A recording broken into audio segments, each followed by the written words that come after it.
Good morning मेरे प्यारे बच्चों। कल हम लोगों ने जो स्टडी किया था फिजिक्स की टाइप्स के बारे में, क्लासिकल फिजिक्स, मॉडर्न फिजिक्स के नाम से। फिर आप लोगों को बताया गया scope and excitement of physics के नाम से टॉपिक को, और फंडामेंटल फोर्सेज इन नेचर। तो आज हम स्टेप वाइज क्या करेंगे, फंडामेंटल फोर्सेज इन नेचर को स्टडी करते हैं। और सबसे पहला जो फंडामेंटल फोर्स इन नेचर आएगा वो ग्रेविटेशनल फोर्स आ जाता है। तो चलिए बात करते हैं हम ग्रेविटेशनल फोर्स के बारे में। तो फर्स्ट फंडामेंटल फोर्स है ये आप लोगों का, यहां ग्रेविटेशनल फोर्सेस के नाम से ये कंसेप्ट आएगा आप लोगों का। और जैसे कि मैंने कल बताया था कि आपका क्या है, एक फंडामेंटल फोर्स है नेचर के अंदर। और फंडामेंटल फोर्स के बारे में आप लोगों को बताया गया कि जिनके कारण हमारी नेचर का, हमारे यूनिवर्स का क्या है, एग्जिस्टेंस है। ऐसे फोर्सेस क्या कहलाते हैं, फंडामेंटल फोर्सेस इन नेचर कहलाते हैं। और उनमें सबसे पहला जो फंडामेंटल फोर्स है वो है ग्रेविटेशनल फोर्सेस के नाम से कंसेप्ट है। तो देखिए आप लोगों को मैंने पहले बताया था इस लेक्चर के अंदर कि जो ग्रेविटेशनल लॉ ऑफ फोर्स है ये सर इसाक न्यूटन के द्वारा बताया गया था 1665 के अंदर। और जो एप्पल फॉल फिनोमेना उसके साथ होता है उससे संबंधित ये टॉपिक है। और कैसे उसने मास ऑब्जेक्ट्स के बीच में फोर्स ऑफ अट्रैक्शन के बारे में हमें इंफॉर्मेशन दी, तो उससे संबंधित हम इस टॉपिक को स्टडी करते हैं। तो चलो सबसे पहले हम लोग यहां इसकी स्टेटमेंट को लिखेंगे। According to Newton's gravitational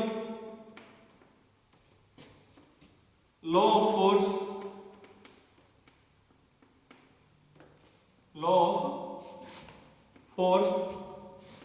it is the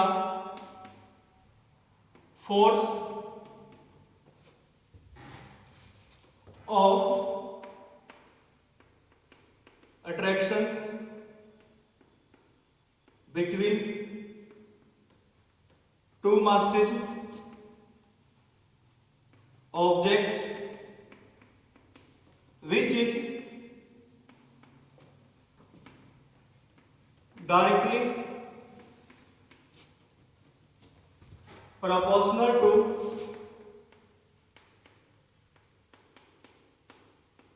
product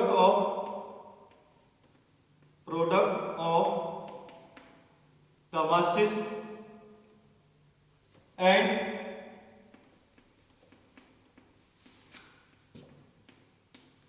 inversely proportional to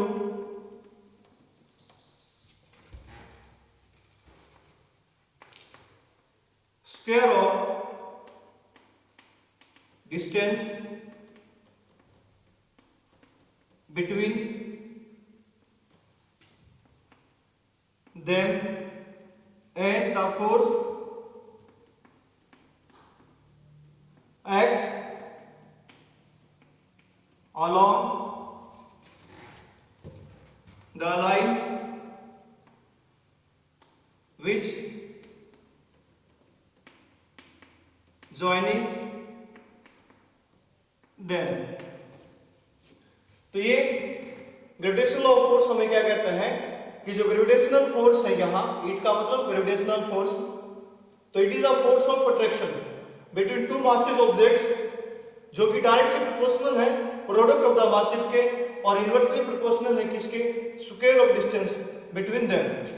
और ये फोर्स उस डिस्टेंस के साथ, उस लाइन के साथ काम करता है जो लीनियरली उन मासेस को क्या करेगी, ज्वाइन करती है। तो ऐसे फोर्स को ग्रेविटेशनल लॉ ऑफ फोर्स के नाम से जाना जाता है। तो देखिए कैसे उसके दिमाग में ये आइडिया आता है ग्रेविटेशनल लॉ ऑफ फोर्स का। जैसे कि मैंने आप लोगों को पहले बताया था कि 1663 के आसपास जो कैम्ब्रिज यूनिवर्सिटी को बंद किया जाता है, और उस दौरान वो क्या करता, अपने जो लेक्चरर्स हैं, प्रोफेसर थे, उनसे ग्रेविटेशनल लॉ ऑफ फोर्स के बारे में जानता है। और उसने ये सुना वहां कि कैसे जो मून है हमारी अर्थ के चारों तरफ क्या करता है, रिवॉल्व करता है। लेकिन एग्जैक्ट कारण किसी भी लेक्चरर प्रोफेसर ने उसको नहीं बताया, तो इस कारण उसके दिमाग में ऐसी बहुत सी थ्योरीज थी जो वो घूमती रहती है। और फिर वो क्या करता है कि जो सेंट्रीपिटल एक्सेलरेशन है मून का हमारी अर्थ के चारों तरफ, उसको कैलकुलेट करता है और फिर वो कंपेयर करता है जैसे हमारे एक्सेलरेशन ड्यू टू ग्रेविटी के साथ। तो इस तरीके से वो एक फॉर्मूला डिजाइन करता है जिसको हम ग्रेविटेशनल लॉ ऑफ फोर्स के नाम से जानते हैं। तो ऐसे ये ग्रेविटेशनल लॉ ऑफ फोर्स के बारे में हमें बताएगा। तो इसने क्या कहा कि दो मास ऑब्जेक्ट आपके पास, मान लीजिए एक मास ऑब्जेक्ट आपका m1 है और दूसरा मास ऑब्जेक्ट ये m2 है, दोनों के बीच में जो डिस्टेंस है वो मान लीजिए उसने डिस्टेंस लिया यहाँ r डिस्टेंस को, और r डिस्टेंस लेता है। तो ये कहता है कि जो यहाँ फोर्स है इन दो मास ऑब्जेक्ट के बीच में ये डायरेक्टली प्रोपोर्शनल है इनकी मासेस के प्रोडक्ट पर और इनवर्सली प्रोपोर्शनल है square of distance between them. और फिर वो प्रोपोर्शनलिटी के साइन को हटाता है तो यहाँ एक कांस्टेंट ऑफ प्रोपोर्शनलिटी को कंसीडर करता है। बाद में इस कांस्टेंट ऑफ प्रोपोर्शनलिटी की जो वैल्यू है, कैविटीज नाम से फिजिसिस्ट होते हैं वो हमें कैलकुलेट करके बताते हैं, जो कि हम 6.67 गुणा 10 की पावर माइनस 11 कंसीडर करते हैं।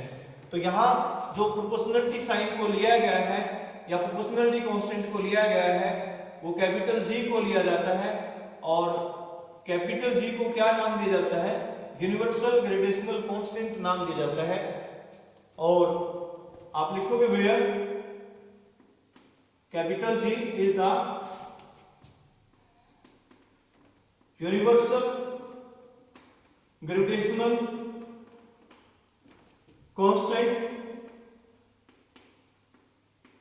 इसकी वैल्यू कितनी है 6.67 गुणा में 10 की पावर माइनस 11, और इसकी यूनिट क्या आएगी यहाँ न्यूटन मीटर स्क्वायर पर किलोग्राम स्क्वायर के नाम से इसकी यूनिट आ जाती है।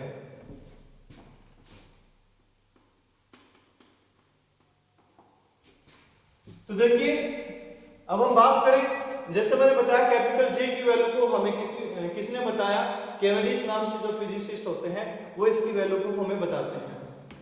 तो हमारे जो इस चैप्टर के अंदर जो इसकी प्रॉपर्टीज के बारे में ज्यादा से ज्यादा डिस्कस करते हैं हम लोग, तो चलिए अब हम लोग बात करेंगे properties of the gravitational force.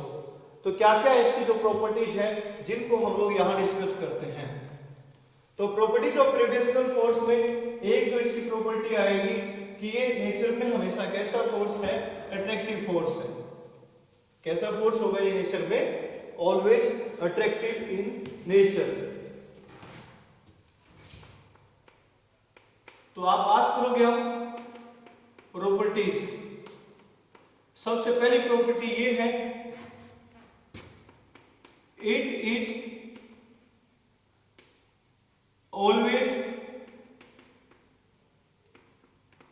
Attractive in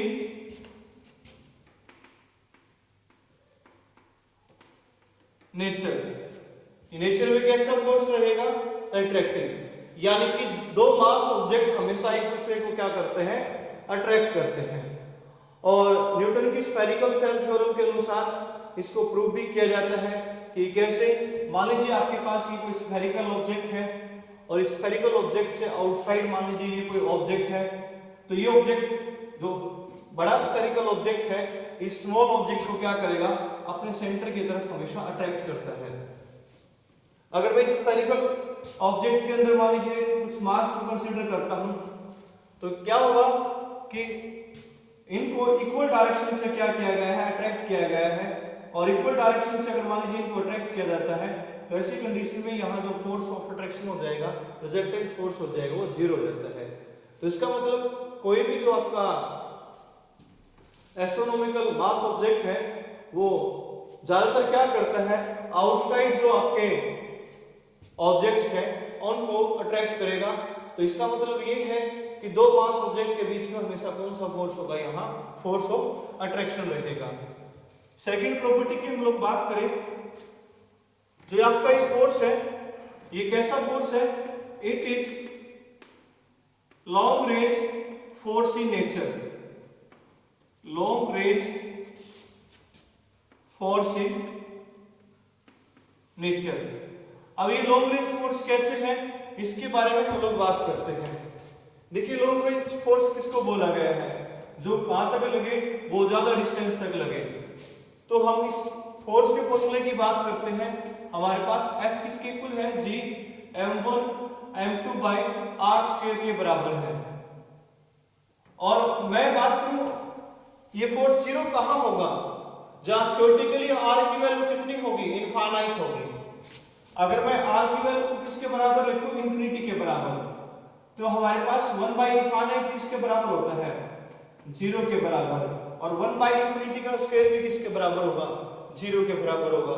तो इसका मतलब ये फोर्स इनफाइनाइट डिस्टेंस तक क्या कर सकता है, लागू हो सकता है। अब यहाँ इनफाइनाइट का मतलब ये नहीं है कि जो हम मैथमेटिक्स में कंसीडर करते हैं जो अनडिटरमाइंड है, ये यहाँ इनफाइनाइट का मतलब नहीं है। हम कह सकते हैं हमारे लिए फिजिक्स के अनुसार इनफाइनाइट टर्म वो है जिसको हम डायरेक्ट मेजरमेंट से नहीं ले सकते, यानी कि जिसको आप डायरेक्ट मेजर नहीं कर सकते। जैसे मैं अगर बात करूं हमारी अर्थ और सन के बीच की जो डिस्टेंस है वो हमारे लिए इनफाइनाइट डिस्टेंस हो सकती है। इनफाइनाइट डिस्टेंस का मतलब क्योंकि मैं उसको डायरेक्ट मेजरमेंट में कंसीडर नहीं कर सकता, तो इसलिए आप कहते हो कि मैं, जैसा कि मैंने आप लोगों को बताया कि इंफिनिटी का मतलब यहाँ मैथ वाला इंफिनिटी नहीं है, ये है कि जिसकी डायरेक्ट मेजरमेंट पॉसिबल नहीं है, तो उस चीज को हम लोग क्या नाम देते हैं, इनफाइनाइट नाम देते हैं। तो ये आर इनफाइनाइट का मतलब लार्ज डिस्टेंस है। आप ये बोल सकते हो इफेक्टिव लार्ज डिस्टेंस को आप क्या बोल रहे हो, यहाँ इनफाइनाइट बोलते हो। तो ये जो फोर्स है इफेक्टिव लार्ज डिस्टेंस तक क्या हो सकता है, लागू हो सकता है। तो इस तरह के फोर्स को इस कारण क्या नाम दिया गया है, ये लॉन्ग रेंज फोर्स नाम दिया गया है। उसके बाद एक प्रॉपर्टी हम लोग लिखेंगे कि ये आपका नेचर में कैसा फोर्स है, it is central force in nature, it is central force in nature. ये नेचर में कैसा फोर्स है, सेंट्रल फोर्स है। अब देखिए सेंट्रल फोर्स का मतलब आपके पास ये मान लीजिए दो मास ऑब्जेक्ट्स हैं और जो डिस्टेंस ली जाएगी हमेशा इन दो मास ऑब्जेक्ट के सेंटर ऑफ मास से ली जाएगी। आप लोगों का एक टॉपिक आएगा 5th यूनिट के अंदर जाके, सेंटर ऑफ मास के नाम से कंसेप्ट आता है। और सेंटर ऑफ मास हमें क्या कहता है कि किसी भी ऑब्जेक्ट का जो मास होता है वो उसके ज्योमेट्रिकल सेंटर पर या जो बैलेंस सेंटर होता है उसके ऊपर कंसेंट्रेटेड मानते हैं हम लोग। तो यहाँ जो डिस्टेंस ली गई है इन दो मास ऑब्जेक्ट के सेंटर से ली जाती है, तो ऐसी कंडीशन में हम लोग क्या कहते हैं, ऐसा जो फोर्स है वो नेचर में कैसा फोर्स होगा, सेंट्रल फोर्स रहेगा। उसके बाद एक प्रॉपर्टी हमें ये कहती है कि नेचर में कैसा फोर्स है, it is conservative force in nature. ये नेचर में कैसा फोर्स है, कंजर्वेटिव फोर्स है। अब कंजर्वेटिव का मतलब होता है फिक्स, जो ना बदले। अगर मैं मास ऑब्जेक्ट्स के बीच का डिस्टेंस हम सेम रखें और मास ऑब्जेक्ट का जो मास है वो सेम बना रहे, तो ऐसी कंडीशन में ये जो फोर्स है हमेशा हमेशा के लिए क्या बना रहेगा, कांस्टेंट बना रहेगा। हालांकि ऐसा कुछ होता नहीं है क्योंकि हमारा यूनिवर्स भी क्या करता है, डे बाय डे एक्सपेंड करता है। लेकिन कंजर्वेटिव जो वर्ड है उसको हम दूसरी सेंस में ये भी कह सकते हैं कि जो ऐसे फोर्सेज होते हैं इनके द्वारा वर्क डन या इनके अगेंस्ट जो वर्क डन है ये सिर्फ डिपेंड करता है किसके ऊपर, पोजीशंस के ऊपर, न कि पाथ के ऊपर। जैसे मैं बात करूं यहाँ हमारे अर्थ वाले केस की ही बात कर लेते हैं। हमारी अर्थ किसके चारों तरफ रिवॉल्व करती है, सन के चारों तरफ रिवॉल्व करती है। कौन से ऑर्बिट के अंदर, इलेप्टिकल ऑर्बिट के अंदर। तो हम कहेंगे कि हम यहाँ ग्रेविटेशनल फोर्स को देखने के लिए हम देखेंगे अर्थ की पोजीशंस को। मान लीजिए अर्थ की पहले पोजीशन क्या थी, P1 पॉइंट पे थी और बाद में अर्थ की पोजीशन कौन से पॉइंट पे है, P2 पॉइंट पे। तो हम सिर्फ किसको देखेंगे, हमारी अर्थ की पोजीशंस को देख के चलेंगे। हमें इस पाथ से कोई मतलब नहीं है कि अर्थ ने कैसे पाथ को फॉलो किया है। तो यानी कि वो फोर्सेस जिनके द्वारा जो वर्क डन है वो डिपेंड करे इनिशियल एंड फाइनल पोजीशन पर, किस पे डिपेंड ना करे, पाथ पे डिपेंड ना करे। ऐसे जो फोर्सेज होंगे वो फोर्सेज होते हैं कंजर्वेटिव इन नेचर। मैंने आपको सिंपल शब्दों में ये बताया है कि अगर आप लोगों के पास मास क्या रहे, कांस्टेंट रहे और इन दो मास ऑब्जेक्ट के बीच का डिस्टेंस भी कांस्टेंट रहे, तो ग्रेविटेशनल फोर्स क्या रहेगा आपका, कांस्टेंट रहेगा, फिक्स रहेगा। इस कारण भी हम इसको क्या नाम दे सकते हैं, कंजर्वेटिव नाम दे सकते हैं। उसके बाद एक पॉइंट हमें ये कहता है कि ये जो फोर्स आपका ये नेचर में कैसा फोर्स होगा, it is weakest force in nature, weakest force in nature, ये नेचर में वीकेस्ट फोर्स है। अब ये वीकेस्ट फोर्स नेचर में कैसे है उसके बारे में हम लोग यहाँ बात करते हैं कि इसको हम वीक या वीकेस्ट फोर्स क्यों बोलते हैं नेचर के अंदर। देखिए मैं लिखता हूं अब यहाँ यूनिवर्सल ग्रेविटेशनल कांस्टेंट की वैल्यू जो कि हमारे पास कैपिटल जी किसके बराबर होता है 6.67 गुणा में 10 की पावर माइनस 11 के बराबर होता है, और यहाँ मैं इसकी यूनिट को नहीं लिखता। आप लोगों का 11th क्लास में ही ऑर्डर ऑफ मैग्नीट्यूड नाम से टॉपिक आता है। जब कोई न्यूमेरिकल वैल्यू 5 या 5 से ज्यादा है तो उसको हम कितना मान लेते हैं 10 मान लेते हैं। तो अब मैं यहाँ 6.67 की जगह पे कितना लिख लेता हूँ 10 लिख लेता हूँ। तो मैं 10 की गुणा किससे करूंगा 10 की पावर माइनस 11 से करता हूं, तो हमारे पास यहाँ जो रिजल्ट आ जाएगा 10 की पावर माइनस 10 आ जाता है, और ये जो रिजल्ट हो जाएगा ये एक पॉइंट के बाद कितने जीरो आएंगे 9 जीरो, और फिर 1 लिख देते हैं हम लोग, यानी कि कैपिटल जी की ये वाली वैल्यू है। और मैं एक सिंपल सा एग्जांपल लिखता हूं, मान लीजिए मैंने लिखा 55, मैं 55 की गुणा करता हूं किसके साथ 0.1 के साथ, यानी कि 1/10 के साथ, तो जो हमारा रिजल्ट आएगा वो 55 से ज्यादा आएगा या कम आएगा, तो हम कहेंगे कम आएगा, यानी कि वो कितना हो जाएगा हमारे पास 5.5। यानी कि मैं क्या करता हूं जो फ्रैक्शनल वैल्यू होती है हमारे पास पॉइंट में जो वैल्यू होती है उसकी मल्टीप्लिकेशन किसी क्वांटिटी के साथ करता हूं, किसी न्यूमेरिकल वैल्यू के साथ करता हूं, तो उसके रिजल्ट को क्या करती है कम करती है, रिड्यूस करती है। ऐसे ही जो कैपिटल जी है आपका वो किसके साथ मल्टीप्लाई है m1 m2 के साथ मल्टीप्लाई है, तो कैपिटल जी किसकी प्रोडक्ट को कम करेगा m1 m2 की प्रोडक्ट को क्या करता है कम करता है। अब साथ में यहाँ क्या हुआ r, मान लीजिए r आपका जितना ज्यादा बनेगा, ये r मान लीजिए 100 है और यहाँ r का क्या है नीचे स्क्वायर है, और 100 का स्क्वायर कितना हो जाएगा 10,000, और 10,000 ऊपर जाएगा तो कितना हो जाएगा 10 की पावर माइनस 4, तो वो भी क्या करेगा m1 m2 की प्रोडक्ट को कम करता है। तो यानी कि मैं ये लिखूंगा r-2 है जो, क्योंकि नीचे था ये फॉर्मूले के अंदर नीचे था, ऊपर जाके -2 पावर हो जाएगी, तो r-2 पावर भी क्या करेगी m1 m2 की प्रोडक्ट को कम करती है। तो g भी और r-2 भी m1 m2 की प्रोडक्ट को क्या करेगा कम करेगा, तो जिसके कारण क्या होता है जनरली जो ग्रेविटेशनल फोर्स होता है उसका रिजल्ट कम आता है ना के बराबर आ जाता है। जैसे मैं अगर बात करूं यहाँ ये ना के बराबर की बात है सिर्फ स्मॉल स्केल के ऊपर, जैसे मान लीजिए दो ऑब्जेक्ट हैं जिनका मास कितना 100 किलोग्राम है और इनके बीच में डिस्टेंस कितना है 1 मीटर है, तो आप 100 की गुणा करोगे 100 से तो कितना हो जाएगा ये 10,000, और 10,000 की गुणा करोगे किसके साथ 10 की पावर माइनस 10 के साथ, क्योंकि मैंने जी की वैल्यू के साथ इसकी मल्टीप्लिकेशन कर दी मान लीजिए, तो ये कितना आंसर आ जाएगा हमारे पास 10 की पावर माइनस 6, इतने न्यूटन यहाँ ये फोर्स आएगा। और ये फोर्स क्या है बिल्कुल पॉइंट में है, ना के बराबर फोर्स है 200 किलोग्राम के ऑब्जेक्ट्स के बीच में जो फोर्स होगा। लेकिन अगर मैं ग्रेविटेशनल फोर्स की बात करता हूं एस्ट्रो स्केल के ऊपर, तो एस्ट्रो स्केल के ऊपर इसका एग्जिस्टेंस होता है। जैसे हम बात करें हमारी अर्थ और सन के केस में इसकी वैल्यू लगभग 10 की पावर 22 या 24 न्यूटन के आसपास आपको मिलेगी। लेकिन ये वीकेस्ट फोर्स क्यों है, तो आप लोगों को बताया गया है कि मास ऑब्जेक्ट्स के केस में यहाँ जो कैपिटल जी है और r-2 है वो मास ऑब्जेक्ट्स की प्रोडक्ट को कम करती है, तो इस कारण यहाँ कम करने का मतलब फाइनल रिजल्ट को क्या करती है डिक्रीज करती है, तो इस कारण ऐसे फोर्स को हम लोगों ने नाम दे दिया नेचर में वीकेस्ट फोर्स। और फिर हम लोग बात करें वीकेस्ट फोर्सेस को इस कारण से भी बोला गया है, अगर मैं इलेक्ट्रॉन और प्रोटॉन के केस में बात करूंगा तो इलेक्ट्रॉन प्रोटॉन के केस में जो ये फोर्स होगा ये ना के बराबर ही फोर्स आएगा, तो इस कारण भी आप इसको क्या नाम देते हो वीकेस्ट फोर्स नाम देते हो, क्योंकि आप इलेक्ट्रॉन प्रोटॉन के केस में एक फोर्स को और निकालेंगे जिसको अगला टॉपिक है हमारा जो इलेक्ट्रोमैग्नेटिक फोर्स के नाम से, और उसकी वैल्यू ग्रेविटेशनल फोर्स से बहुत ज्यादा होती है, तो इस कारण भी आप इसको क्या बोल सकते हो वीकेस्ट फोर्स बोल सकते हो नेचर के अंदर। एक बात ये होती है कि जो ये ग्रेविटेशनल फोर्स आपका ये कैसा फोर्स है नेचर में, ये नॉर्मल फोर्स है। तो अगली प्रॉपर्टी के बारे में मैं लिखता हूं, इट इज नॉर्मल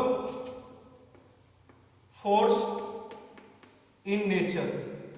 ये नेचर में कैसा फोर्स है नॉर्मल फोर्स।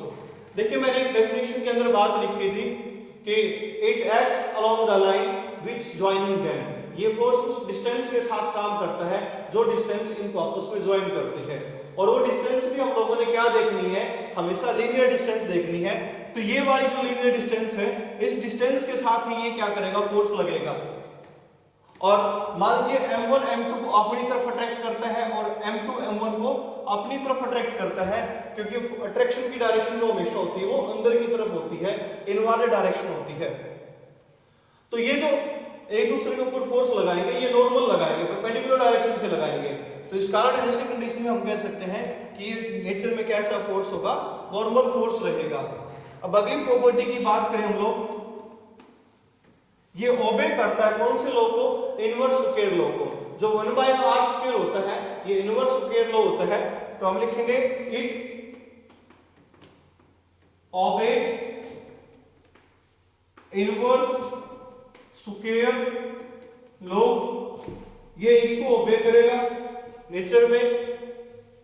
अब एक बात आप लोगों ने यहां याद रखनी है, कोई भी क्वांटिटी इस इनवर्स स्क्वायर लॉ को ओबे करती है तो उसके अंदर हमेशा कुछ प्रॉपर्टीज जरूर मिलेंगी, और वो प्रॉपर्टीज की मैं बात करूं, जैसे आपकी प्रॉपर्टी सेकंड है, लॉन्ग रेंज फोर्स है ये नेचर में, फिर मैंने बताया कि ये सेंट्रल फोर्स है नेचर में, फिर हम लोगों ने बताया कि नेचर में कैसा फोर्स है, कंजर्वेटिव फोर्स है नेचर के अंदर, और फिर आप लोगों को बताया गया कि ये नॉर्मल फोर्स रहेगा नेचर में।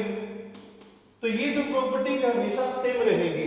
कौन सी प्रॉपर्टी, सेकंड नंबर पे प्रॉपर्टी आती है long range force in nature. फिर आपको थर्ड प्रॉपर्टी के बारे में बताया गया सेंट्रल फोर्स इन नेचर। फिर आप लोगों को बताया गया फोर्थ प्रॉपर्टी के बारे में कंजर्वेटिव फोर्स इन नेचर। फिर लास्ट प्रॉपर्टी जो सिक्स्थ प्रॉपर्टी है यहाँ ये रहेगी, ये नॉर्मल फोर्स होगा नेचर के अंदर। तो ऐसी कोई भी क्वांटिटी इस इनवर्स स्क्वायर लॉ को ओबे करती है तो उसके अंदर ये क्वांटिटीज या सॉरी ये प्रॉपर्टीज हमेशा मिलेगी आप लोगों को। अब अगली प्रॉपर्टी की बात करते हैं। देखिए ये मीडियम पे इंडिपेंडेंट फोर्स है, ये मीडियम पे डिपेंड नहीं करेगा। जैसे मान लीजिए दो मास ऑब्जेक्ट के बीच में मीडियम है आपका एयर और फोर्स है तब वहां इनके बीच में एफ, और मान लीजिए इनके बीच में मीडियम आ जाता वाटर, तब भी फोर्स कितना बना रहेगा, इनके बीच में एफ बना रहेगा, क्योंकि आपका जो ये यूनिवर्सल ग्रेविटेशनल कांस्टेंट है यही किस पे इंडिपेंडेंट है, मीडियम पे इंडिपेंडेंट है। तो इस कारण हम लोग कहते हैं जो हमारा ग्रेविटेशनल फोर्स है ये भी नेचर में कैसा फोर्स होगा, इंडिपेंडेंट फोर्स रहेगा। तो हम लिखेंगे it is medium independent force in nature. ये नेचर में मीडियम पे डिपेंड नहीं करता, क्योंकि यहां यूनिवर्सल ग्रेविटेशनल कांस्टेंट ही क्या है, मीडियम इंडिपेंडेंट है। अब अगली प्रॉपर्टी की हम लोग अगर बात करें तो वो हमें किस बारे में इंफॉर्मेशन देती है। मान लीजिए दो मास ऑब्जेक्ट के बीच में कोई तीसरा मास ऑब्जेक्ट आ जाए, इस तीसरे के आने से पहले इनके बीच में फोर्स क्या था, एफ था। अब क्या तीसरे मास ऑब्जेक्ट के आने से ये फोर्स बदल जाएगा? मैं कह रहा हूं कि जब तक ये तीसरा मास ऑब्जेक्ट नहीं था इनके बीच में, तो इन दो मास ऑब्जेक्ट के बीच में फोर्स कितना था, एफ फोर्स था। और जैसे ही इनके बीच में तीसरा मास ऑब्जेक्ट आया, क्या इनके बीच में ग्रेविटेशनल फोर्स बदल जाएगा? तो हम कहेंगे नहीं बदलता। इसका एग्जांपल की अगर हम लोग बात करें, जैसे हमारा जो सन है और अर्थ है और इसके बीच में कई बार क्या होता है, जो मून आ जाता है एक्लिप्स के दौरान, तो एक्लिप्स जब होते हैं तो उस दौरान क्या होता है कि मून सन के और अर्थ के बीच में आ जाएगा, जिसको हम सूर्य ग्रहण बोल देंगे। और कई बार क्या होता है कि मून के और अर्थ के बीच में कौन आता है, सन आ जाता है, जिसको हम क्या बोलते हैं, चंद्र ग्रहण बोलते हैं।